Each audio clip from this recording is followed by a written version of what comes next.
بسم اللہ الرحمن الرحیم۔ محترم سامعین و ناظرین و ویورز، السلام علیکم ورحمۃ اللہ وبرکاتہ۔ امید ہے آپ اللہ تعالیٰ کے فضل و کرم سے خیریت سے ہوں گے۔ اللہ تعالیٰ آپ کو، آپ کے اہل خانہ کو ہمیشہ اپنی حفظ و امان میں رکھے، آمین۔ راہ ہدایت و نجات کے سلسلے کا بلاغ القرآن و حدیث پیش کرنے جا رہا ہوں۔ شروع کرنے سے پہلے گزارش ہے کہ اگر آپ نے ابھی تک میرے یوٹیوب چینل کو سبسکرائب نہیں کیا تو اسے سبسکرائب کر کے بیل آئیکن کو پریس کرنا نہ بھولیں، اور دوستوں سے شیئر بھی کر لیں تاکہ آنے والے ایسے روحانی اور قرآنی بلاغ جو سراسر باعث خیر، باعث برکت اور باعث ثواب ہیں آپ تک اور دوستوں تک باقاعدہ اور بروقت پہنچتے رہیں۔ القرآن و حدیث۔ اعوذ باللہ من الشیطان الرجیم، بسم اللہ الرحمن الرحیم۔ وَلَا يَسْتَطِيعُونَ لَهُمْ نَصْرًا وَلَا أَنفُسَهُمْ يَنصُرُونَ وَإِن تَدْعُوهُمْ إِلَى الْهُدَى لَا يَتَّبِعُوكُمْ سَوَاءٌ عَلَيْكُمْ أَدَعَوْتُمُوهُمْ أَمْ أَنْتُمْ صَامِتُونَ إِنَّ الَّذِينَ تَدْعُونَ مِن دُونِ اللَّهِ عِبَادٌ أَمْثَالُكُمْ فَادْعُوهُمْ فَلْيَسْتَجِیبُوا لَكُمْ إِن كُنتُمْ صَادِقِینَ۔ صدق اللہ العظیم۔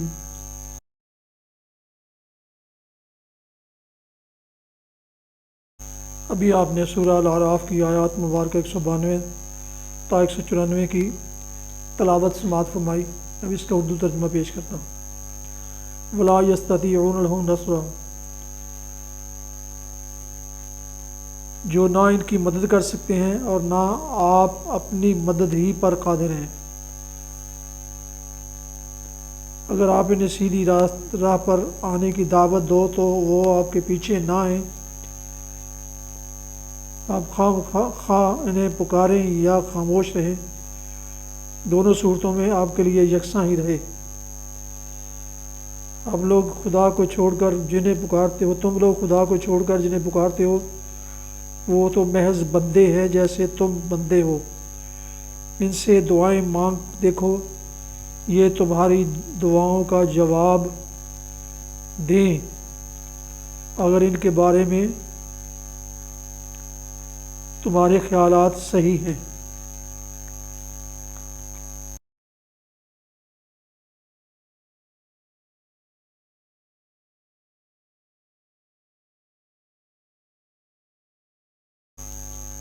تلاوت کی گئی آیت مبارکہ کی تفسیر۔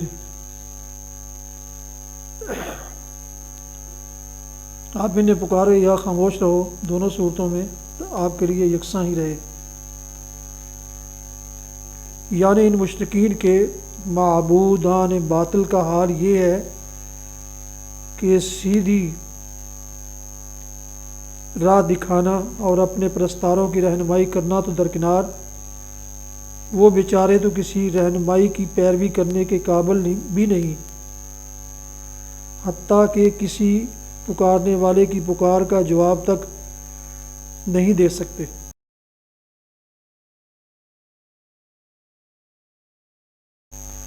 حدیث مبارکہ۔ حضرت جریر بن عبداللہ رضی اللہ عنہ بیان فرماتے ہیں کہ میں نے نبی کریم صلی اللہ علیہ وسلم سے نماز قائم کرنے، زکوٰۃ ادا کرنے اور ہر مسلمان کے ساتھ خیر خواہی کرنے پر بیعت کی۔ صحیح بخاری کتاب الزکوٰۃ حدیث نمبر 1401۔ فوائد۔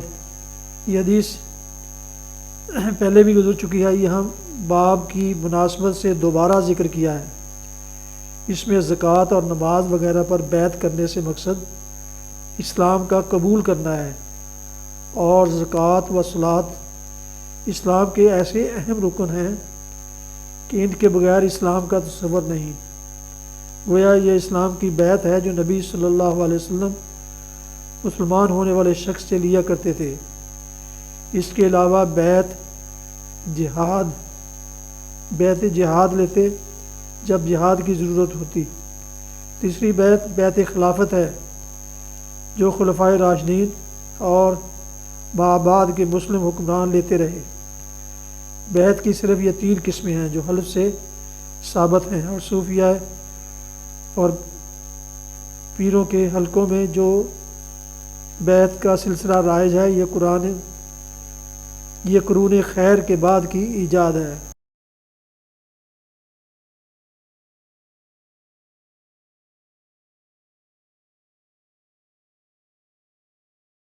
ابھی آپ راہ ہدایت و نجات کے سلسلے کا ولاگ میرے یوٹیوب چینل سے سماعت فرما رہے تھے، جس میں آج سورہ البقرہ کی، سورہ الاعراف کی آیات مبارکہ 192 تا 194 کی تلاوت، ترجمہ اور تفسیر بیان کی گئی۔ اس کے علاوہ ایک حدیث مبارکہ بھی آپ کی خدمت میں پیش کی گئی۔ آج کا ولاگ ختم کرنے سے پہلے ایک دفعہ پھر گزارش ہے کہ اگر آپ نے ابھی تک میرے یوٹیوب چینل کو سبسکرائب نہیں کیا تو براہ کرم سبسکرائب کر کے، لائک کر کے بیل آئیکن کو ضرور پریس کیجیے گا، تاکہ آنے والے ولاگ جو سراسر باعث خیر، باعث برکت اور باعث ثواب ہیں، نہ صرف آپ بلکہ آپ کے دوستوں اور دوسرے خیر خواہوں کو بھی باقاعدہ اور بروقت پہنچتے رہیں۔ اللہ تعالیٰ آپ کا حامی و ناصر ہو۔ اللہ تعالیٰ آپ کو، آپ کے اہل خانہ کو ہمیشہ اپنی زبان میں رکھے، آمین۔ اپنا بہت خیال رکھیے گا، اپنی دعاؤں میں پاک وطن، والدین، آباء و اجداد، اعزاء و اقارب کے علاوہ اس ناچیز کو بھی ان میں شامل فرمائیں جو انتہائی شکر گزار ہوں گا۔ اللہ تعالیٰ اس کے ساتھ ہی آج کا ولاگ اس دعا کے ساتھ یہ ولاگ ختم کرتا ہوں کہ آپ جہاں بھی رہیں خوش رہیں، شاد باد رہیں۔